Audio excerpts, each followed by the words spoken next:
We're here at the maintenance shop. Give you an update on the 1910. We put the head gasket in, which is right here.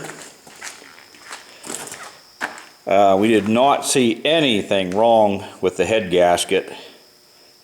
Put it in, torqued it down, ran it, retorqued it again. Probably put about 5 hours on it over a week and a half. At the end of that week and a half, I checked the antifreeze and it was gone. Sure enough, it was in the oil. So we are going to pull the engine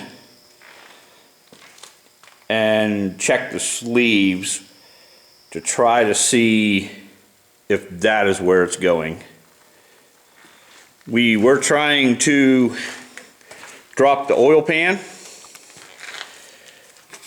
and we ran into a lot of resistance because apparently with these four-wheel drives, that shaft that runs there, which is very dark, four-wheel drive shaft runs immediately, I mean within a ½ inch of the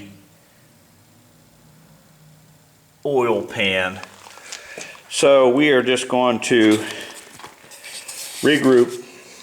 Already got the radiator off. Took the radiator support off, took the hood off. The hood's laying right there. We're going to paint it while we have it off.